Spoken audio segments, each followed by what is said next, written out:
ஆண்டவராக இயேசு கிறிஸ்துவின் நாமத்தில் என் அன்பின் வாழ்த்துக்கள். இந்த காலவேளையில் உங்களை சந்திப்பதில் மகிழ்ச்சி அடைகிறேன். நம்முடைய தியானத்திற்காக நாம் தெரிந்து கொள்கிற வேத வசனம் மத்தேயு எழுதின சுவிசேஷம் 6வது அதிகாரம் 33வது வசனம். முதலாவது தேவனுடைய ராஜ்யத்தையும் அவருடைய நீதியையும் தேடுங்கள், அப்பொழுது இவைகள் எல்லாம் உங்களுக்கு கூட கொடுக்கப்படும். முதலாவது தேவனுடைய ராஜ்யத்தையும் நீதியையும் தேடுங்கள், அப்பொழுது இவைகள் எல்லாம் உங்களுக்கு கூட கொடுக்கப்படும். ஆண்டவர் இந்த அதிகாரத்தில் முந்தின வசனங்களை நாம் வாசித்து பார்த்தால் அவர் கேட்கிறார், பறவைகளை பாருங்கள், அந்த பறவைகள் விதைப்பதும் இல்லை, அறுப்பதும் இல்லை. அதே போல பூக்களை பாருங்கள், பறவைகளை போஷிக்கிறார், பூக்களுக்கு உடுத்து வைக்கிறார். சாலமோன் முதலாய் உடுத்தினது கூட அந்த பூக்களின் வர்ணத்தில் இல்லை. அவ்வளவு மேன்மையாய் கர்த்தர், அதாவது காலையில தோன்றி மாலையில உதிர்ந்து போகிற புல்லுக்கு கூட ஆண்டவர் அழகாக உடுத்து வைக்கிறார். உங்களை போஷிக்க மாட்டார். அஞ்ஞானிகள் அதைத்தான் நாடி தேடுகிறார்கள். உங்களுக்கு தேவையானப்போ உங்களுக்கு கூடுதலாய், உங்களுக்கு என்ன வேணுமோ அதை கூடுதலாய் உங்களுக்கு கொடுக்கப்படும். அப்ப நாம் அதை பெற்றுக்கொள்வதற்கு என்ன செய்யணும்ன்றது தான் இங்க நம்முடைய தேவாதி தேவனே சொல்லுகிறார். முதலாவது தேவனுடைய ராஜ்யத்தையும் அவருடைய நீதியையும் தேடுங்க. நாம் பொருளையும் பொருளினால் உண்டாகக்கூடிய மேன்மையையும் பொருள் வரத்தையும் நாம் தேடிக்கொண்டிருக்கிறோம். இப்ப ஒரு கல்யாண வீட்டுக்கு போகிறோம். அந்த கல்யாண வீட்டில் மேன்மையா யாராவது ஒருவர் உடை உடுத்தி கொண்டு வந்தால் உடனே நாம் புலம்ப ஆரம்பித்து விடுவோம். அந்த மூஞ்சிக்கெல்லாம் இப்படி ஒரு ட்ரெஸ்ஸு எங்க இருந்து தான் இதுக்கெல்லாம் கிடைச்சதோ தெரியல அப்படின்னு நம்ம புலம்புவோம்.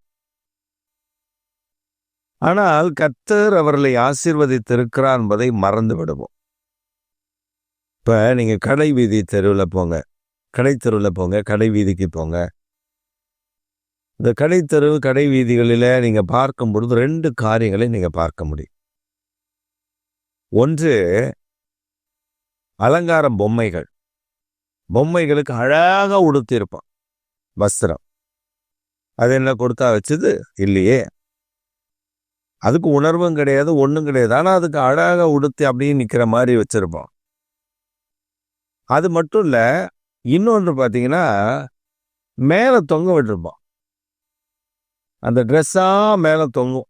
மேல நீங்க பார்த்தீங்கன்னா அண்ணாந்து பார்த்தீங்கன்னா அப்படி ட்ரெஸ்ஸா மேல அழகழகா ட்ரெஸ்ஸா தொங்கும். நிறைய பேர் அதை என்ன பண்ணுவாங்கன்னா ஆர்வப்பட்டு இது எடுங்க அது எடுங்க, டிஸ்பிளேல உள்ளதெல்லாம் வாங்கிடுவான். ஆனா அதுக்கு அவன் பணமெல்லாம் குறைக்க மாட்டான். ஆனா குறைக்கணும். ஏன் குறைக்கணும்னா அந்த டிஸ்பிளேல வைக்கிறது தூசிப்பட்டு மாசுபட்டு அழுக்காயிரும். அது டிஸ்பிளேல உள்ளதை குறைச்சி தான் கொடுக்கணும். ஆனால் நம்ம ஆட்கள் கேட்ட உடனே அவன் அழகாக எடுத்து மடித்து அதே விலைக்கு தான் கொடுப்பான். டிஸ்பிளேல இருக்கிறத குறைக்க மாட்டான். ஆலோசனை, இதை தானே நாடி தேடுகிறீர்கள். உலக மனிதர்கள் இதை நாடி தேடுகிறார்கள். நீங்களும் அதே தான் நாடி தேடுகிறீர்கள். அதுல என்ன பிரயோஜனம்? ஒரு அம்மா ஒரு பேட்டியில அது சொல்லும் பொழுது சொல்லுது, எவ்வளவு புடவை வச்சிருப்பீங்கன்னு ஒருத்தர் கேட்கிறார். அந்த அம்மா அதுக்கு சொல்லுது, குறைஞ்சது ஒரு 5 பீரோ புடவை இருக்கும், நான் யூஸ் பண்றதுக்கு ஒரு 3 பீரோ புடவை இருக்கும், மொத்தம் 8 பீரோ. 5 பீரோல என்ன புடவை?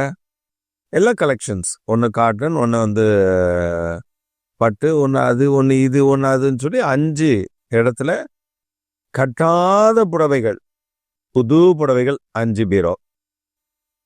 நான் பயன்படுத்துவதற்காக வைத்திருக்கிற 3 பீரோ. இதுவே புதுசா இருக்கும். பயன்படுத்தணும்னா உடனே கட்டி அப்படி இல்லை, ஒரு தடவை கட்டினா அடுத்தது கட்ட மாட்டேன். அப்ப யோசிச்சு பாருங்க, இது சிலருடைய மென்டாலிட்டி. அவர்கள் அதையே தான் தேடுவார்கள். இப்போ மொபைல் ஃபோன் யூஸ் பண்ணிகிட்டே இருப்பாங்க. ஒரு மொபைல் ஃபோன் யூஸ் பண்ணுவாங்க. அந்த மொபைல் ஃபோன் அது முடிஞ்ச அடுத்த வருஷம் வந்து வாங்கிடுவாங்க. கேட்டால் அவங்களுக்கு அதுதான் ஆம்பிஷன், அதான் வாழ்க்கை. ஒரு கார் வாங்குவாங்க, அடுத்த புதிய கார் ஒன்று வருகிறது என்று சொன்னோன்னு இந்த காரை கொடுத்துட்டு, இல்லைன்னா இந்த அடுத்த காரை வாங்கிடுவாங்க. இது அவர்களுடைய என்ன ஓட்டங்கள், உலகத்தையே பார்த்து கொண்டிருப்பது. ஆனால் அந்த மனிதர்களிடத்துல போய் உட்கார்ந்து கேளுங்க, அந்த மனிதர்களிடத்துல போய் உட்கார்ந்து அவர்கிட்ட கேளுங்க, எவ்வளோ நேரம் ஜெபம் பண்ணப்பா, எவ்வளோ வேதம் வாச, ஆண்டவருக்காக என்ன செய்கிற அப்படின்னு சொல்லுங்க. சில கதைகளை சொல்லுவார்களே தவிர பிரயோஜனமானது ஒன்று இருக்காது. அதனால தான் ஆண்டவர் சொன்னார், நீங்கள் இவைகளை தேடாதிருங்கள். பறவைகள் தேடுவதில்லை, பூக்கள் தேடுவதில்லை. God himself, தேவன் தாமே அவைகளுக்கு போஷிக்கிறார், உடுத்துவிக்கிறார். அப்ப நமக்கு என்ன தேவைன்னு ஆண்டவருக்கு தெரியும் போது அந்த தேவையை கர்த்தர் சந்திப்பார். அதான் உண்மை. அதனாலதான் ஆண்டவர் சொன்ன, முதல்ல இவைகளை தேடுவதை விட்டுவிட்டு தேவனுடைய ராஜ்யத்தையும் நீதியையும் தேடுக. நம்முடைய ஆண்டவர் யார், ஆண்டவரை பற்றி, ஆண்டவருடைய நன்மை, ஆண்டவருடைய நீதி என்ன என்பதை பற்றி அறிந்து கொள்ளுங்கள். அப்பொழுது இவைகள் எல்லாம், உங்களுக்கு தேவையானதெல்லாம் கூட கொடுக்கப்படும். எக்ஸ்ட்ராடினரியாய் ஆண்டவர் தருவார். ஆபிரகாமை ஊழியத்துக்கு அழைத்தார். ஆபிரகாமை அழைத்த பொழுது அந்த வசனங்களை நான் எத்தனையோ முறை வாசிச்சிருக்கேன். சமீபத்தில் ஒருவர் பிரசங்கித்தார், ரொம்ப அந்த வார்த்தை என்னை மிகவும் தொட்டது. ஆபிரகாமை ஆண்டவர் அழைத்த பொழுது சில ஆசீர்வாதங்களோடு சில கீழ்ப்படிதலோடு அழைத்தார். ஆபிரகாம் வந்தார். ஆனால் ஆபிரகாமுடைய மனைவி 2 பேரும் சேர்ந்து ஆண்டவருக்காக வாழ்வதற்கு, ஆண்டவருக்காக செயல்படுவதற்கு ஒப்பு கொடுத்திருந்தார். ஆதியாகமம் 18ஆம் அதிகாரம் இங்க வரும்போது ஆபிரகாம் மரத்துக்கு நிழல்ல உட்கார்ந்துருக்கிறார். வெயில், ஒரு மரத்தின் நிழல்ல உட்கார்ந்துருக்கிறார். உள்ள சாராள் கூடார வாசல்ல உட்கார்ந்துருக்கா. ஆபிரகாம் சாராள் ஏதோ பேசுறாங்க. நம்ம ஆண்டவர் இயேசுவும் தேவனாகிய கர்த்தரும் 2 தூதர்களும் வர்றாங்க, 3 பேர் வர்றாங்க. இங்க வரும்பொழுது ஆபிரகாம் அவர்களை பார்த்துட்டு ஓடி போய் பணிந்து, நீங்கள் வாங்க, எங்க வீட்டுல கொஞ்சம் கால் நினைச்சு சாப்பிட்டு போங்க அப்படின்னு சொல்லி கூப்பிட்டு வந்து,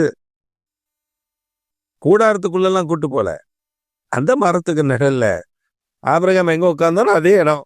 அந்த இடத்துல அவங்களுக்கு என்ன ஏதாவது சேனம் கிணம் போட்டானோ அதெல்லாம் தெரியாது. அவர்களை அங்க உட்கார வச்சு இளைப்பாறுவதற்கு உடனே மனைவியை கூப்பிடுறான். கூப்பிட்டு சொல்றான், 3 படி மெல்லிய மாவை எடுத்து அப்போ சுடுமா. வேலைக்காரன்கிட்ட போய் கடகன்னு ஒரு நல்ல கொழுத்த கன்றுக்குட்டியை கொண்டு போய் அவன்கிட்ட கொடுத்து அடிச்சு சீக்கிரம் சமைப்பான். கடகடன் சீக்கிரம் சமைச்சு கொண்டு வாங்க, வந்திருக்காங்க, விருந்தாளி வந்திருக்காங்க. ஆபிரகாம் தேவனிடத்துல, தேவனாகிய கர்த்தரிடத்துல பேசும்பொழுது அவன் சொல்றான், ஆண்டவரே, உற்பத்தி திட்ட காலத்துல ஆண்டவர் அந்த அப்பத்தையும் அந்த கறி ஆணத்தையும் அதை சாப்பிட்டுட்டு உற்பத்தி திட்ட காலத்துல நீ ஒரு குழந்தையை அழைத்திருக்க காண்கிறேன்னு சொல்லி சொல்ற. அவன் சிரிக்கிறான், இவனும் சிரிக்கிறான். ஆபிரகாமும் சிரிக்கிறான், அவளும் சிரிக்கிறான். ஆபிரகாம் சொல்ற, என்னது இது, அவெல்லாம் கர்ப்பம் செத்து போச்சு எப்படி அப்படின்னு கேட்குறான். இல்ல அது நடக்கும். ஆபிரகாம் பார்த்தது சாராளுடைய கர்ப்பம் செத்து போனதை மட்டும்தான் பார்த்தான். ஆனா அவருடைய சரீரம் சாகவில்லை. 3 படி மெல்லிய மாவெடுத்து ஒரு அப்பம் சுட்டு கொடு என்று சொன்ன மாத்திரத்து அவ 3 படி மாவை எடுத்து அவ அப்பம் சுட ஆரம்பிக்கிறாள் என்று சொன்னால் 90 வயது பாட்டிக்கு அவ்வளவு பலன் எங்கிருந்து வந்தது? அப்போ ஒரு தேவ மனிதன் சொல்லும் பொழுது சொல்றாரு, அவள் சரீரம் சாகவில்லை. தேவனை தேடுகிறார்கள், தேவனுடைய நாமத்தை தேடுகிறார்கள். அவர்கள் ஆண்டவரை தேட தேட ஆசீர்வாதம் அவர்களுக்கு வருகிறது. நாம் ஆசீர்வாதத்தை தேட தேட தேவன் நம்மை விட்டு தூரப்பட்டு போய் கொண்டிருக்கிறார். பலர் ஆசீர்வாதம், யாரை ஏமாற்றலாம், யாருடைய பாக்கெட்ல இருந்து பணத்தை உருவலாம், யாரிடத்துல பொய் சொல்லி கர்த்தருடைய நாமத்தை சொல்லி பொய்யான பணங்களை சம்பாதிக்கலாம். இப்படி ஓடுகிற ஒரு கூட்டம் இருக்கு. ஒரு மனிதன் எனக்கு தெரியும். அந்த மனிதன் சொன்னார், ஐயோ நான் சாப்பாட்டுக்கு ரொம்ப கஷ்டப்படுறேன், ஐயோ நான் இப்படி படுறேன் அப்படி படுறேன் எல்லார்கிட்டையும். ஆனா அவருக்கு வரக்கூடிய வருமானத்தை பார்த்தீங்கன்னா, நான் ஒரு நாள் அவர் வீட்டுக்கு போயிருக்கேன். ஹாலில் ஏசி, ரூம்ல ஏசி, அதற்கு முன்பே பெட்ரூம்லாம் ஏசி. ஆச்சரியமா இருந்தது. அப்ப சொன்னாரு, வர்றவங்க என்னை பார்க்க வர்றவங்க அனல்லாம் இருக்குன்ற சொல்றாங்க பாஸ்டர், அதனாலதான் ஒரு லோன்ல ஒரு ஏசியை போட்டேன். உள்ள பார்த்தா வாஷிங் மிஷின் புதுசு, ஏகப்பட்ட, அதாவது லட்சக்கணக்கான பொருட்களை அவர் வாங்கியிருக்கிறார். ஆனா வெளியில சொல்ல ஒண்ணுமே இல்லை, ரொம்ப கஷ்டப்படுறேன். மனைவி பார்த்தீங்கன்னா கழுத்துல பட்டையா போட்டு நகை, கேட்ட ஒண்ணுமே இல்லை. தேவன் பார்த்தார், ஒண்ணும் இல்லாமலே ஆக்கிவிட்டார். அப்ப நாம ஒன்றை புரிந்து கொள்ளணும், கர்த்தர் இவைகளை தேட சொல்லல. பணங்களையும் நகைகளையும் பொருட்களையும் அவைகளையும் இவைகளையும் உலக பிரகாரமான காரியத்தையும் அதன் மேலேயே நோக்க வைத்து அதற்கு முன்னே ஓட வைக்கவில்லை. முதலாவது தேவனுடைய ராஜ்யம் நீதி, அதை தேடும் பொழுது இவைகள் எல்லாம் உனக்கு கூட கொடுக்கப்படும். இது கொடுக்க மாட்டேன்னு சொல்ல, இதெல்லாம் அதிகமாய் கொடுக்கப்படும். ஆனால் முதல்ல கர்த்தரை தேடு. இந்த காலவேளையில நம்ம ஆண்டவரிடத்தில் ஆண்டவர் உம்மை முன்னிறுத்துகிறேன், நீதான் என் வாழ்க்கையில், உம்மை தேடாமல் யாரப்பா தேடுவ, நீர் எனக்கு போதும் என்று சொல்லி இந்த நாளை துவங்குங்கள். கர்த்தர் மீதமானதை உங்களுக்கு கொடுக்க அவர் போதுமானவர். ஆமென்.